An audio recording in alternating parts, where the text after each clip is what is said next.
పై ఉపా case పెట్టడం జరిగింది.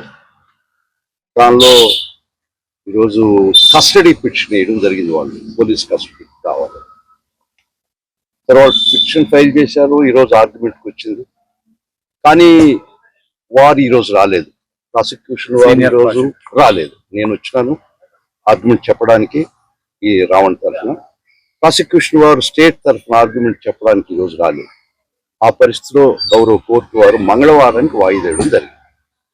Tuesday will come back. ఎలా ఎనీ క్వశ్చన్స్ ఎలా? మీరు ఏమైనా క్వశ్చన్స్ అడుగుతారా? మీకు ఏమైనా డౌట్స్ ఉన్నాయా? కస్టడీ ఇస్తారనుకుంటున్నారు సార్ మీరు? కస్టడీ అనేది ఇస్తారనుకుంటున్నారా? వేశారు కదా, నేను ఇవ్వకూడదని వాదన చెప్తున్నా. అందుకని ఖచ్చితంగా నేను హాఫ్ హార్టెడ్ గా యుద్ధానికి రాదు, కోర్టుకు రాలేదు. ఇవ్వనీయకుండా ఆర్గ్యుమెంట్ చెప్పడానికే నేను వచ్చాను. కాబట్టి మనం ఇస్తారని చెప్పేటికి వస్తే నేను ధర్మం చేసినట్టు కాదు. క్లయింట్ అది కోర్టు వారి నిర్ణయం. సోదాలు జరుగుతున్నాయి కదా హైదరాబాద్ లో, సోదాలు జరుగుతాయి ఇంట్లో నివాసం. ఇక్కడ ముఖ్యంగా మీరు అడిగారు, చెప్తున్నాను. నేను ఎందుకు రావాల్సి వచ్చిందంటే రావణ్ వైఎస్ఆర్ కాంగ్రెస్ పార్టీకి ఎలాంటి సంబంధం లేదు. వైఎస్ఆర్ కాంగ్రెస్ పార్టీకి రావణ్కి ఏ విధమైనటువంటి సంబంధాలు అయినా కూడా వైఎస్ఆర్ కాంగ్రెస్ పార్టీ పాలసీ ఒకటే.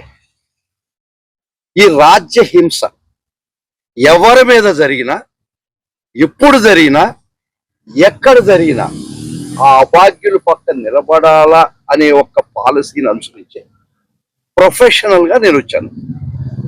అంతేగాని వైఎస్ఆర్ కాంగ్రెస్ పార్టీకి ఎలాంటి సంబంధం లేదు. బట్ ఫర్ ది రీజన్ ఏదో చెప్తారు, చారణ కోడికి బారణ మసాలా అని. ఆయన చేసింది ఏంది, ఆయన అన్నది ఏంది, ఉపా యాక్ట్ ఏంది, ఆయన పెట్టి మీద కేసులు ఏంది, డెత్ పనిష్మెంట్. చంపేస్తామా ఆ స్టేట్మెంట్ ఇచ్చేదానికి? ఈ రాజ్యహింస కాదా అని అడుగు. అంత క్రూరంగా ఆ సెక్షన్లు ఆయన చేసిన దానికి పెట్టడం దుర్మార్గం. దాంతో స్పందించింది. ఈరోజు మొదట మాకు జరిగింది, తర్వాత ప్రతి ఒక్కరికి జరిగింది, ప్రతి పార్టీ వాళ్ళకి జరిగింది. తర్వాత ఎవరైతే గొంతు ఎత్తుతారో, ఈ ప్రభుత్వాన్ని ఎవరైతే నిలదీస్తారో, ఈ ప్రభుత్వాన్ని ఎవరైతే వాళ్ళు ఇచ్చినటువంటి హామీలు అమలు చేయమని అడుగుతారో, ఎవరైతే దుర్మార్గాలను ఎదిరిస్తారో వాళ్ళందరి గొంతు నొక్కే ప్రక్రియ ప్రభుత్వం చేస్తుంది. దానిలో భాగంగానే రావణ్ని చేసింది. రావణ్ కోసం వచ్చిన కారణం ఒకటి. వైఎస్ఆర్ కాంగ్రెస్ పార్టీ మొదట్లోనే చెప్పింది, పార్టీ చూడడం, ఓటేసాలని చూడడం, జాతి చూడడం, కులం చూడడం, మతం చూడడం. కానీ ఈ విధమైనటువంటి క్రూరమైనటువంటి రాజ్య హింస ఒక సామాన్యుడిపై, ఒక అభాగ్యుడిపై, ఒక శక్తి లేనివాడిపై, ఒక ఏ విధమైనటువంటి వనరులు లేనటువంటి వ్యక్తిపై ఇంత క్రూరమైన చట్టాలు మీరు కేసులు పెట్టారు. కాబట్టి ఆ విధంగా రాజ్యహింసకి వ్యతిరేకంగా, ఈ ప్రభుత్వ దుశ్చర్యలకు వ్యతిరేకంగా, చట్ట వ్యతిరేక చర్యలకు వ్యతిరేకంగా ఈరోజు రావడం జరిగింది. సో ఒక వ్యక్తిగా యాజ్ అ ప్రొఫెషనల్ గా నేను వచ్చాను. అతను కూడా మాకు ఏ పార్టీ లింక్ మాకు అవసరం లేదు. ఒక దెబ్బతిన్నటువంటి వ్యక్తిగా, ఒక ఈ రాజ్యహింసకు గురైన వ్యక్తిగా, ఒక అన్యాయానికి గురైన వ్యక్తిగా, ఒక క్రూరంగా ఒక చట్టంలో 147లో ఇరికిచ్చినారు కాబట్టి, ఒక ఉపా యాక్ట్ లో ఇరికిచ్చారు కాబట్టి ఇది ఖచ్చితంగా అన్యాయం. అందుకని ఒక వ్యక్తిగా, ఒక అభాగ్యుడి తరఫున పోరాటం చేయడానికి నేను వచ్చాను. సార్, రావణ భార్య గారు కూడా ఒకరేందండి, రాత్రి వారింటికి పోయి వాళ్ళ భార్యని చిత్రహింస సెన్స్, ఆఖరికి ఇంట్లో బియ్యం డబ్బా కూడా చూస్తారా? ఏం సాధించదలుచుకున్నారు మీరు? ఏం చేయాలనుకున్నారు ఈ ప్రభుత్వంలో? ఎవరినో ఒకరిని సాటిస్ఫై చేయడానికి, ఒక వ్యక్తి యొక్క ఈగో సంతృప్తి పరచడానికి మీరు అనుసరించే విధానం, తీసుకున్నటువంటి చర్యలు ఖచ్చితంగా గర్హించదగింది. ఒక రోజుకు ప్రజలే సమాధానం చెప్తారు.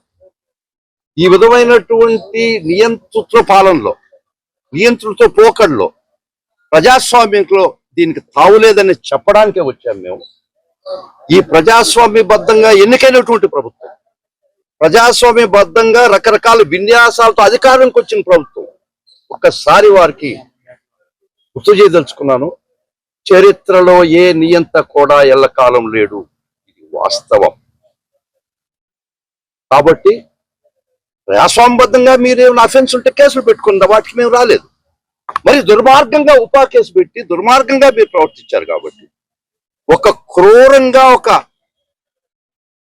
డ్రెకోనియన్ లా దానిలో మీరు ఒక తీసుకొచ్చి ఈ విధంగా హింసిస్తున్నారు కాబట్టి ఖచ్చితంగా వ్యక్తిగా వైఎస్ఆర్ కాంగ్రెస్ పార్టీ తరఫున నేను స్పందించాను. పార్టీ తరఫున ఒక వ్యక్తిగా, ఒక ప్రొఫెషనల్ గా ఇది నా ఉత్తి ధర్మం అనుకున్నాను. ఎందుకంటే పెద్ద పెద్ద అడ్వకేట్స్ పెట్టుకునే శక్తి లేదు, నా పోటీ వాళ్ళనే పెట్టుకోవాలి ఆయన పాపం. ఈ రాష్ట్రంలో పెద్ద పెద్ద అడ్వకేట్లను దింపే శక్తి పాపం రావడానికి లేదు. కాబట్టి నా పోటీ చిన్న చిన్న అడ్వకేట్స్ వచ్చి ఆయనకి నిలబడతాం. ముఖ్యంగా YSR Congress party legal cell కాకుండా వీళ్ళు ఎక్కడైతే అన్యాయం జరగద్దో అక్కడ ఎదుర్కొన్నటువంటి నా సహచరులుగా వచ్చాం.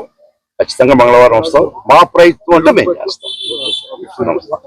సిద్ధార్థ లూథాని చార్టర్డ్ ఫ్లైట్ దింపగలిసిలే, దింపలేడు కదా. కాబట్టి మా బోటు సామాన్యులే అతనికి ఒక సామాన్యుడు పక్క నిలబడతాం.